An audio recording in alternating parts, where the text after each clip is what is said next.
हाल चाल। आज की इस वीडियो के अंदर बच्चों हम लोग बात करने जा रहे हैं जो हमारी जनरल एंट्रीज की सीरीज चल रही थी उसको कंटिन्यू करेंगे। और जो हमारी स्पेशल जनरल एंट्रीज चल रही थी जिसके अंदर हमने एडजस्टमेंट कुछ एंट्रीज को सीखा था उसको आगे कंटिन्यू करते हुए अब हम वीडियो को स्टार्ट करते हैं। तो आइए टाइम ना वेस्ट करते हुए फटाफट से चलते हैं अपने वीडियो की ओर। ठीक है, तो जैसा कि मैंने आपको कुछ एडजस्टमेंट एंट्रीज बताई थी, आज मैं उसके आगे मैं आपको कुछ और एडजस्टमेंट एंट्रीज कंटिन्यू करने जा रहा हूं। तो उसके अंदर सबसे पहले मैं आपसे बात करूंगा, आज हम बात करेंगे डेप्रिसिएशन एंट्रीज के। ठीक है, डेप्रिसिएशन की एंट्रीज मैंने आपको ऑलरेडी बता रखी है। ठीक है, जिन बच्चों को अगर जिन्होंने प्रीवियस वीडियोस नहीं देखी तो देख सकते हैं, लेकिन मैं आज स्टार्ट कर रहा हूं वापिस से डेप्रिसिएशन से। तो डेप्रिसिएशन बेसिकली क्या होता है, जैसे कि आप सभी को पता है कि अगर हमारी फिक्स एसेट्स की वैल्यू रिड्यूस हो जाती है, ठीक है, फिक्स एसेट्स की बात कर रहा हूं, अगर रिड्यूस हो जाती है तो उस अमाउंट को हम बोलते हैं डेप्रिसिएशन। ठीक है, और डेप्रिसिएशन की एंट्री क्या होती है हमारी, depreciation account debit to assets account, जो भी एसेट्स है उसका नाम आ जाएगा।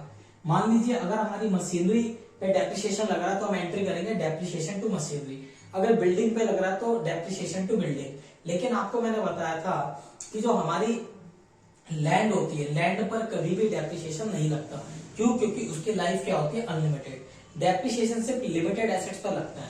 इसके ऊपर हमारा पूरा का पूरा चैप्टर है, हम उसमें डील करेंगे। इसके बाद अब हम बात कर रहे हैं हमारे लिए सबसे खास जो हमारी कुछ एंट्रीज है जिसको हम बोलेंगे एक्रूड इनकम। क्या बात करते हैं हम, एक्रूड इनकम। ठीक है, एक्रूड इनकम जैसा कि मैं आपको ऑलरेडी बता चुका हूं, ऐसी इनकम जो हमने अर्न तो कर ली बट हमें रिसीव नहीं हुई उसको बोलते हैं एक्रूड इनकम। जनरली हमारा होता है accrued interest, accrued commission, accrued rent. ठीक है, तो अगर कोई भी मेरी इनकम एक्रूड है, मेरे को नहीं मिली, तो मैं उसकी एंट्री क्या करूंगा, accrued income account debit to income account. ठीक है, accrued income account debit to income account. इन सब का जब मैं क्वेश्चन कराऊंगा तो उस टाइम पे मैं आपको डील करूंगा। अभी जस्ट जनरल एंट्रीज को याद रखनी है। इसके बाद हम बात करते हैं, ऐसा अगर आप पूछते हो कि सर आपने एक्रूड इनकम को डेबिट क्यों करा, क्योंकि हमारी एसेट्स है इसलिए हमने इसको डेबिट करा है। ठीक है, और इसी तरीके से इनकम हमारी बढ़ गई तो हम क्या करेंगे, इनकम को क्रेडिट। इसके बाद बात करते हैं हम इनकम रिसीव्ड इन एडवांस की। क्या बात करते हैं हम लोग, income received in advance, income received in advance. वो इनकम जो हमें एडवांस में मिल गई वो हमारी क्या कहलाएगी, इनकम रिसीव्ड इन एडवांस। ठीक है, ऐसी इनकम को हम क्या बोलते हैं, इनकम रिसीव्ड इन एडवांस, या जिसका मैं दूसरा नाम रख सकता हूं अनअर्न इनकम, अनअर्न इनकम। ऐसी इनकम जो मैंने अर्न नहीं करी है उसको बोलते हैं हम लोग अनअर्न इनकम। ठीक है, आई होप आपको पॉइंट समझ में आ गया होगा अच्छे से। अगर कहीं पे भी कोई दिक्कत आ रही है या फिर आपको समझने में कोई प्रॉब्लम आ रही है तो आप डेफिनेटली कमेंट करके मेरे से पूछ सकते हो बच्चों। ठीक है, बट मैं कोशिश कर रहा हूं कि मैं आपके सारे के सारे डाउट्स को बेसिकली कवर यहीं पे कर दूं ताकि आपका कोई डाउट ही ना बचे। क्लियर? Yes sir, clear. तो अब हम चलते हैं, जो हमारी इनकम है अनअर्न इनकम, उसकी रिकॉर्डिंग हम अपने बुक्स ऑफ अकाउंट में कैसे करते हैं उसको देखते हैं।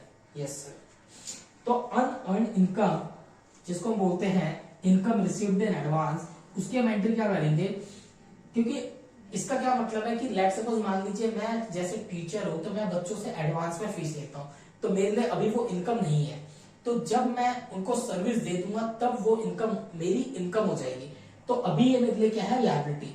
ठीक है, तो मैं इसकी एंट्री क्या करूंगा, मैं एंट्री करूंगा इनकम अकाउंट डेबिट, क्या करूंगा मैं, income account debit to unearned income, या फिर मैं बोल सकता हूं income received in advance, income received in advance. ठीक है, आई होप आपको दिख नहीं रहा होगा क्योंकि थोड़ा सा मार्कर में दिक्कत आ गया, कोई नहीं, मैं बोल रहा हूं आप देख लीजिए। ठीक है, लिख लीजिए, थोड़ा मार्कर सही होता तो मैं करता हूं, या नया मार्कर लाना पड़ेगा, देखते हैं। ठीक है, तो हमारे लिए एंट्री क्या हो जाएगी, income account debit to unearned income या इनकम रिसीव्ड इन एडवांस। अब हम बात करते हैं यहाँ पे अपने नेक्स्ट एंट्री की ओर, जिसमें हम बात करेंगे प्रीपेड एक्सपेंस की। किसकी बात करेंगे हम लोग, प्रीपेड एक्सपेंसेस की। ऐसा खर्चा जो हमने एडवांस में कर दिया, या इसको हम बोलते हैं अनएक्सपायर्ड एक्सपेंसेस। क्या बोलते हैं? Unexpired expenses. अभी ऐसा खर्चा जो भी एक्सपायर नहीं हुआ है उसको बोलते हैं अनएक्सपायर्ड एक्सपेंसेस या फिर प्रीपेड एक्सपेंस। तो प्रीपेड एक्सपेंस की एंट्री क्या हो जाएगी हमारी एंट्री हो जाएगी prepaid expenses account debit to expenses account. ठीक है, prepaid expenses account debit to expenses account. तो यहां पे भी मैं लिख देता हूं जैसा कि आपको दिख नहीं रहा था। ठीक है, टू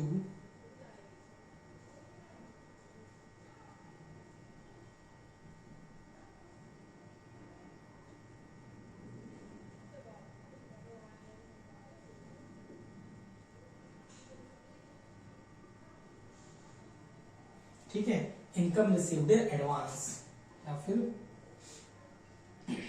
इस हिसाब से आपको ध्यान रखना है। ठीक है, ऐसा हमने क्यों करा प्रीपेड एक्सपेंस को डेबिट? क्योंकि वो खर्चा जो हमने एडवांस में कर दिया अभी तक वो मेरा खर्चा नहीं है, वो मेरे लिए क्या है? एसेट्स है।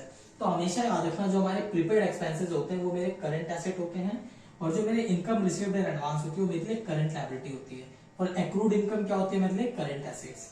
अब हम बात करते हैं अपनी नेक्स्ट एंट्री जिसको हम बोलेंगे आउटस्टैंडिंग एक्सपेंसेस। हम क्या बोलेंगे? Outstanding expenses. तो आउटस्टैंडिंग एक्सपेंसेस का मतलब आपको पता है ऐसे खर्चे जो हमने मतलब कर तो दिए बट अभी तक उसकी पेमेंट नहीं करी, मतलब expenses incurred but not paid. जैसे आपने रेंट, आपने पूरे महीने ऑफिस को यूज कर लिया बट आपने अभी तक रेंट पे नहीं करा, तो वो आपके लिए क्या होगा? Outstanding rent. तो हमारी एंट्री क्या हो जाएगी? हमारी एंट्री हो जाएगी expenses account debit to outstanding expenses.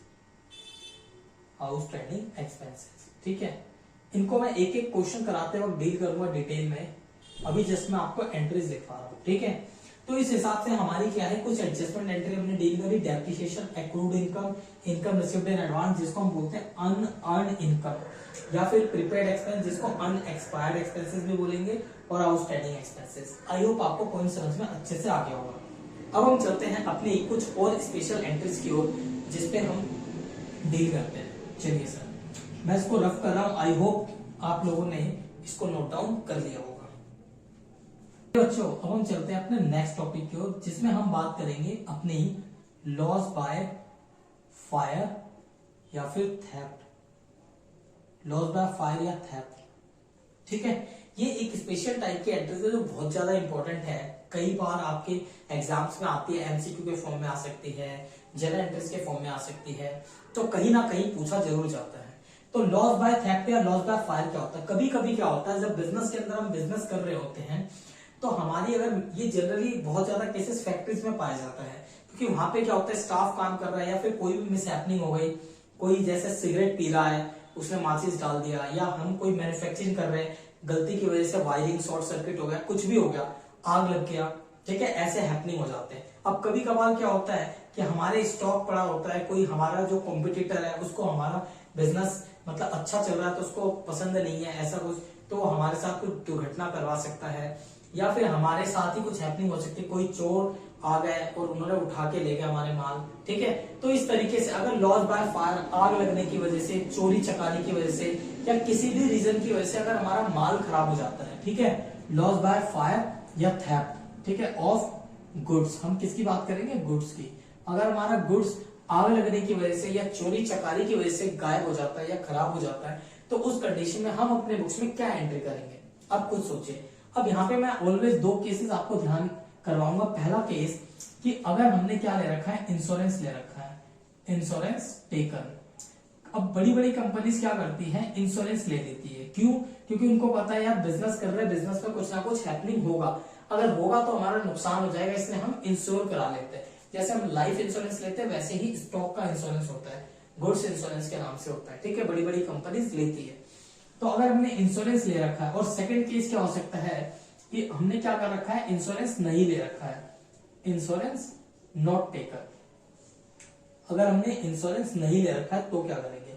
देखिए, एज पर बुक्स हम एंट्रीज कर सकते हैं, कोई दिक्कत वाली बात नहीं। आप इस एंट्रीज को दूसरे तरीके से भी कर सकते हैं, ठीक है, तो आपके ऊपर है आप कैसे एंट्री कर रहे हैं, कोई दिक्कत नहीं है, बट एंट्री सही होना चाहिए।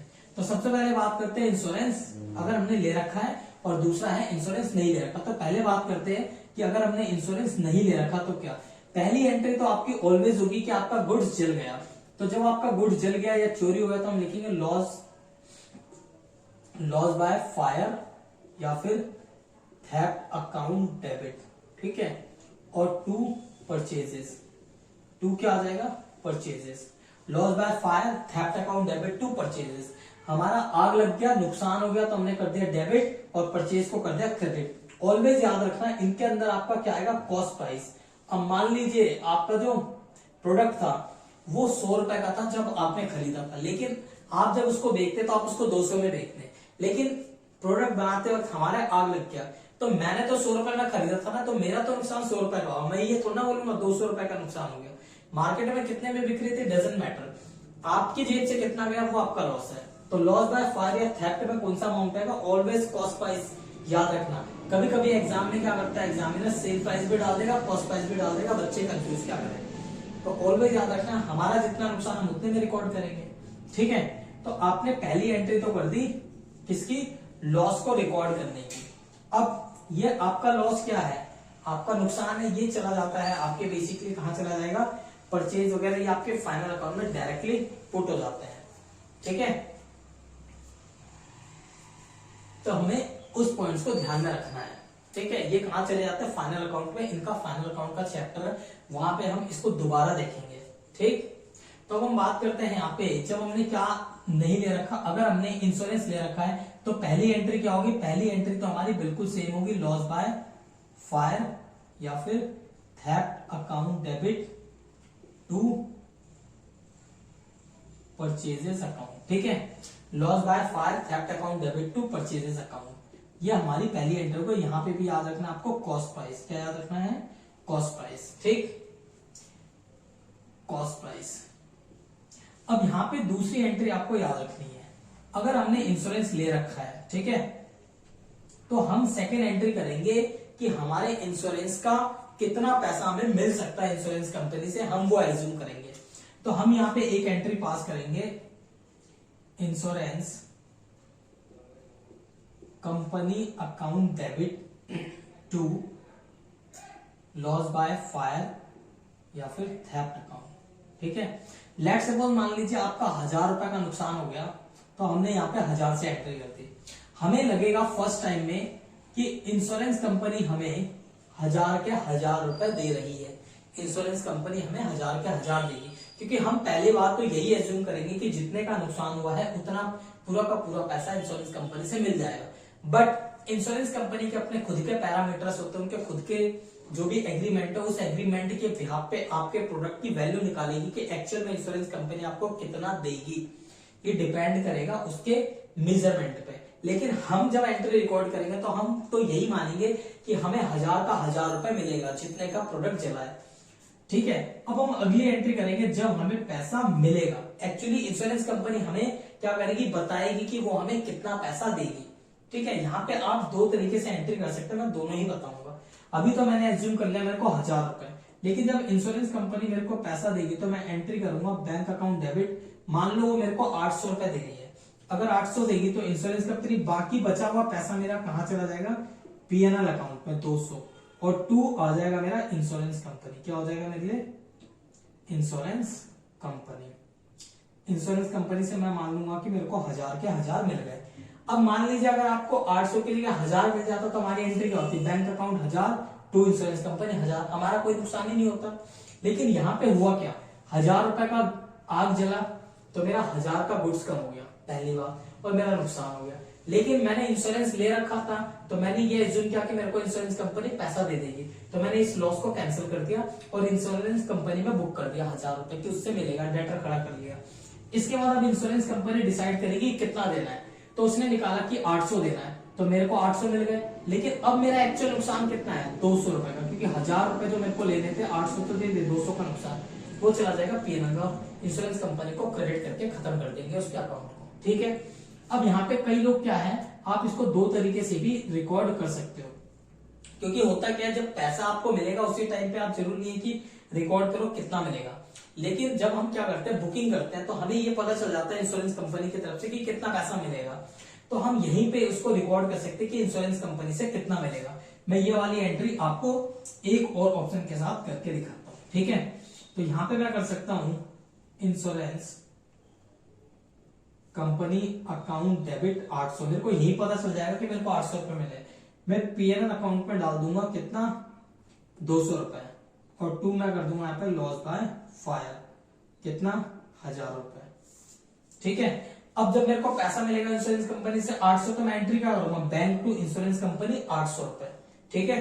तो उसकी जो थर्ड एंट्री हो जाएगी, यहाँ पे मैं करा रहा हूं थर्ड एंट्री, ठीक है, मैं यहाँ पे करा रहा हूं आपको थर्ड एंट्री। तो इसकी एंट्री क्या हो जाएगी मेरी, bank account debit to insurance company, insurance company कितना, 800 रुपए, मेरे को 800 दे रही है। तो इस तरीके से भी आप दूसरी एंट्री कर सकते हो, इट डजेंट मैटर, ठीक है, एंट्री वही है आपने, लेकिन हमारे बुक के अकॉर्डिंग ये दे रखा, तो हम इसको ही फॉलो करेंगे फर्स्ट। आप दूसरा भी कर दो, कोई दिक्कत नहीं है, ठीक है, कॉन्सेप्ट होना चाहिए। तो जब हम इंश्योरेंस नहीं लेंगे तो उस टाइम पे तो हमारा क्या हो जाएगा, हमारा एक एंट्री हुआ लॉस बाय फायर की, ठीक है। अब इसके बाद हमारी जो सेकेंड एंट्री होगी, वो एंट्री मैं थोड़ा नीचे करा दे रहा हूं यहाँ पे। ये जो सेकेंड एंट्री होगी, इस लॉस को हम ट्रांसफर करेंगे पीएनएल अकाउंट में। तो हमारी एंट्री क्या हो जाएगी, PNL account debit to loss by fire या फिर थेफ्ट। जहां पे मैं फायर बोलूं तो उसके साथ आप थेफ्ट लगा सकते हैं, ठीक है। ये हमारा क्या हो गया, पीएनएल में ट्रांसफर करने की एंट्री। तो अगर हमने इंश्योरेंस नहीं ले रखा तो 2 एंट्री पास करेंगे, पहली एंट्री लॉस को रिकॉर्ड करने की, दूसरी एंट्री उस लॉस को पीएनएल में ट्रांसफर करने की। और अगर हमने इंश्योरेंस ले रखा तो हम ये 3 एंट्री करेंगे, ठीक है। आई होप आपको ये टॉपिक लॉस बाय फायर का कॉन्सेप्ट समझ में आ गया होगा। आपकी बुक में दे रखा है, बहुत ही सिंपल है, कोई दिक्कत वाली बात नहीं है, आप इजीली कर सकते हो इस टॉपिक को। अब हम चलते हैं अपने नेक्स्ट टॉपिक की ओर, ठीक है बच्चों। आई होप आपको पॉइंट समझ में आ गया होगा। यस सर, आ गया, डेफिनेट। हमारे पास कुछ गुड्स से रिलेटेड जो एंट्रीज है, मैंने आपको गुड्स से रिलेटेड एक एंट्रीज बता दी थी कि अगर मालिक पर्सनल यूज के लिए गुड्स लेके जा रहा तो एंट्री क्या होगी, ड्रॉइंग टू परचेज, ठीक है। तो यहाँ पे पहली एंट्री अब हम बात करते हैं सबसे पहले एडवर्टाइजमेंट की, एडवर्टाइजमेंट, ठीक है, या फिर मैं बोल सकता हूं गुड्स गिवन एज सैंपल या फ्री सैंपल, जो भी आप बोलो, ठीक है। हम लोग क्या करते हैं, कभी कभी अपने गुड्स को क्या करते हैं, फ्री सैंपल के रूप में कस्टमर्स को बांटते हैं। जैसा कि आप देखते हो जब भी आप हॉस्पिटल्स वगैरह जाते हो या फिर कहीं मेडिसिन पे जाते हो, तो वो लोग क्या करते हैं, उनके पास नए नए प्रोडक्ट आते रहते हैं, तो वो लोग क्या करते हैं, अपने कस्टमर को प्रोडक्ट दे देते हैं। उनको तो मिलता है फ्री ऑफ कॉस्ट, लेकिन वो क्या करते हैं, अपने कस्टमर को पास ऑन करते हैं पेमेंट के बेसिस पर, ठीक है। तो जिन कंपनी से उनको प्रोडक्ट मिल रहा है वो उनके लिए क्या है, एडवर्टाइजमेंट या फिर फ्री सैंपल। जैसे आप देखते थे पहले क्या आते थे, स्कूल्स के अंदर भी बहुत सारे एजुकेशन इंस्टीट्यूट्स आते हैं, कहते हैं कि हम ये कोर्स कराते हैं, वो कोर्स कराते हैं, और वो फ्री में आपको एक ब्राउचर टाइप का कुछ देके जाते हैं, बुक, नोटबुक, कई लोग पेन देके जाते हैं, कुछ ऐसा स्कूल्स के अंदर स्कीम्स वगैरह लॉन्च करते हैं एडवर्टीजमेंट के लिए। या आप देखते हो पहले आता था घड़ी, निरमा, इस टाइप के जो साबुन चलते थे, वो क्या आते थे, घर घर आके ना लोग उनको पैकेट बना बना के देते थे कि एक बार आप चेक करके देखो प्रोडक्ट हमारा कैसा, अच्छा लगे तो लेना। तो ये सब तरीके क्या होता है, एडवर्टीजमेंट का तरीका होता है। तो कंपनी जब गुड्स को एडवर्टीजमेंट सैंपल के रूप में देती है तो उसकी एंट्री क्या करेगी, उसकी एंट्री सेम आपको पता है, सारे के सारे आपके खर्चे हैं, एडवर्टीजमेंट या फिर free sample account, free sample account debit to purchase, आपका क्या आ जाएगा, परचेज आपका क्या हो जाएगा, क्रेडिट, ठीक है। इस तरीके से आपको एडवर्टीजमेंट के पॉइंट को ध्यान में रखना है। अब हम बात कर लेते हैं अपनी और कुछ इंपॉर्टेंट एंट्रीज। एक तो हमने बात करी, आज पहले थोड़ा सा रिवाइज करा देता हूं, हमने डेप्रिसिएशन, एक्रूड इनकम, ठीक है, income received in advance, prepaid expense, outstanding expense की एंट्री सीखी, फिर हमने लॉस की एंट्री सीखी, लॉस बाय फायर और थेफ्ट की, फिर हमने एंट्री पास करी एडवर्टीजमेंट की, गुड्स की गिवन एज फ्री सैंपल, ठीक है। अब इसके बाद हमारे पास जो रह जाता है वो एक लास्ट टॉपिक रह जाता है इस चैप्टर के अंदर। इसमें और भी है, जो जीएसटी है उसको मैं बाद में कवर करूंगा और रिबेट को बाद में कवर करूंगा। इसके अलावा ऑलमोस्ट 95% हमारा सब कुछ खत्म हो चुका है इस चैप्टर के अंदर। तो अभी मैं उसी को और यहाँ पे डील कर लेता हूँ आपके साथ के साथ। हमारी जो लास्ट एंट्री रहेगी वो रहेगी हमारे पास ओपनिंग एंट्री। हमारे पास क्या रहेगी? Opening entry. इस कॉन्सेप्ट को भी मैं बड़े अच्छे से डील करूंगा आपके साथ जब क्वेश्चन कराऊंगा। तो अभी जस्ट एंट्री सीख रहे हैं तो इतना याद रखिए। अब होता क्या है, लेट्स सपोज मान लीजिए अभी जो हमारा फाइनेंशियल ईयर था 2022-23 कंप्लीट हो गया है। तो जब 2022-23 कंप्लीट हुआ तो कंपनीज ने, क्योंकि अभी चल रहा है सितंबर, अभी कंपनीज का होने जाएगा टैक्स ऑडिट, ठीक है। और जो बड़ी बड़ी कंपनीज होती हैं, जिन कंपनीज के अंदर जैसे मैंने वर्क करा था, तो जो लिस्टेड कंपनीज होती है उनके क्या होते हैं बेसिकली बनते हैं क्वार्टर बेसिस पर फाइनेंशियल स्टेटमेंट। मतलब अप्रैल मई जून की भी इस फर्स्ट क्वार्टर की फाइनेंशियल रिपोर्ट ऑलरेडी बन चुकी है, उनका रिपोर्ट भी आ चुका है कौन सी कंपनी प्रॉफिट में लॉस में है। तो जब भी क्या होता है क्वार्टर एंड होता है या फिर फाइनेंशियल ईयर एंड होता है तो कंपनी की क्या बनती है? Balance sheet. क्या बनती है? Balance sheet. तो जब हम बैलेंस शीट बनाते हैं, मैंने आपको जनरल एंट्रीज में भी बताया था जो हमारे टाइप्स ऑफ अकाउंट होते हैं, कौन कौन से अकाउंट्स होते हैं आपने देखा था, पर्सनल, रियल और नॉमिनल। तो जो मेरे पर्सनल और रियल है ये तो चले जाते हैं मेरी बैलेंस शीट के अंदर, और ये जो नॉमिनल है ये चला जाता है पीएनएल और ट्रेडिंग अकाउंट में। इन तीनों को हम फाइनेंशियल स्टेटमेंट बेसिकली बोलते हैं। तो ये हमारे चले जाते हैं किसमें? ट्रेडिंग, पीएनएल और बैलेंस शीट के अंदर, ठीक है। तो ऐसे याद रखना। तो ये जो मेरे पर्सनल और रियल अकाउंट है ये मेरे आ जाते हैं बैलेंस शीट के अंदर। अगर मैं मॉडर्न अप्रोच की बात करूं तो मॉडर्न अप्रोच में एसेट, लायबिलिटी और कैपिटल वो मेरे आते हैं बैलेंस शीट में, ठीक। तो अगर लेट्स सपोज यहाँ पे मान लीजिए मेरे पास कैश है, मेरे पास क्या है? कैश का बैलेंस है, बैंक का बैलेंस है, फर्नीचर है, मान लीजिए 1000 रुपए का है, ये 1000 रुपए का है और ये 2000 का है। तो टोटल मेरे एसेट कितने के हो गए? 4000 के। और यहाँ पे मान लीजिए मेरे पास क्रेडिटर है 1500 के और मेरे पास कैपिटल कितने का है? मेरे पास कैपिटल है 2500 का, तो भी मेरा 4000 हो गया। तो ये जो बैलेंस बचे हुए, बैलेंस शीट जो बन गई, तो ये जो मेरे एसेट लायबिलिटी के बैलेंस है, जो लेजर के बैलेंस है, ठीक है, ये अगले साल ब्रॉड फॉरवर्ड होंगे।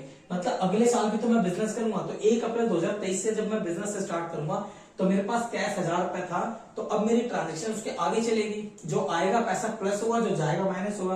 बैंक में भी सेम, फर्नीचर में भी सेम। तो इनको हम क्या करते हैं? नेक्स्ट फाइनेंशियल ईयर में ब्रॉड फॉरवर्ड करते हैं और उसकी एंट्री रिकॉर्ड करते हैं। तो जब हम ओपनिंग एंट्री बनाते हैं तो उसकी एंट्री क्या करते हैं? जितने भी मेरे एसेट्स हैं, ठीक है, एसेट्स अकाउंट डेबिट। कौन से एसेट? Sundry asset. सन्ड्री का मतलब जो कुछ भी है सब।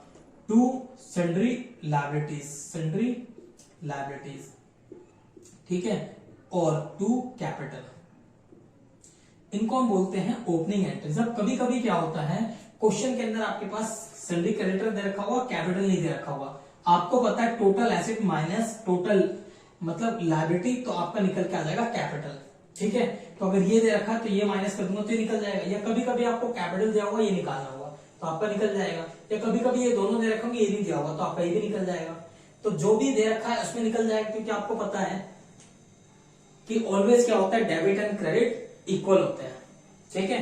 तो अगर मैं इस एग्जाम्पल की बात करूं तो इस एग्जाम्पल में अगर आप एंट्री पास करोगे तो आप एंट्री क्या करोगे? आप एंट्री करोगे कैश अकाउंट डेबिट 1000 रुपए, ठीक है, बैंक अकाउंट डेबिट 1000 रुपए, फर्नीचर अकाउंट डेबिट 2000 रुपए, टू कैपिटल अकाउंट 2500 रुपए और टू सन्ड्री क्रेडिटर्स कितना? 1500। इस तरीके से आप ओपनिंग एंट्री रिकॉर्ड करोगे। यह आपकी ओपनिंग एंट्रीज हो गई, ठीक है। तो आपको ये आइडेंटिफाई करना, कभी कभी तो वो आपको क्वेश्चन में बैलेंस शीट बना के देगा, कभी वो नॉर्मल एसेट लायबिलिटीज के नाम लिख के दे देगा और उनके बैलेंस दे देगा। तो आपको उन बैलेंस को देख के इनकी ओपनिंग जनरल एंट्रीज पास करनी है। आई होप आपको सारे के सारे कॉन्सेप्ट बड़े अच्छे से समझ में आ रहे होंगे। अगर आपको कोई भी डाउट है तो आप डेफिनेटली पूछ सकते हैं, मैं उन डाउट को डेफिनेटली दूर करूंगा अगर टाइम मिलेगा तो, ठीक है। टाइम कम है इसलिए वीडियोस को मैं मतलब कम टाइम में और जल्दी खत्म करने की कोशिश करता हूँ। तो अब हम मिलते हैं नेक्स्ट वीडियो में बच्चों। और वीडियो कैसा लगा लाइक कीजिएगा, चैनल को सब्सक्राइब कीजिए, बेल आइकन को कर दीजिए प्रेस, और वीडियो के साथ शेयर भी करते रहे अपने उन दोस्तों के साथ जिनको इन सीरीज को देखना है या जो पढ़ना चाहते हैं, ठीक है। मिलते हैं नेक्स्ट वीडियो में, अपना ख्याल रखिए, टेक केयर, बाय बाय।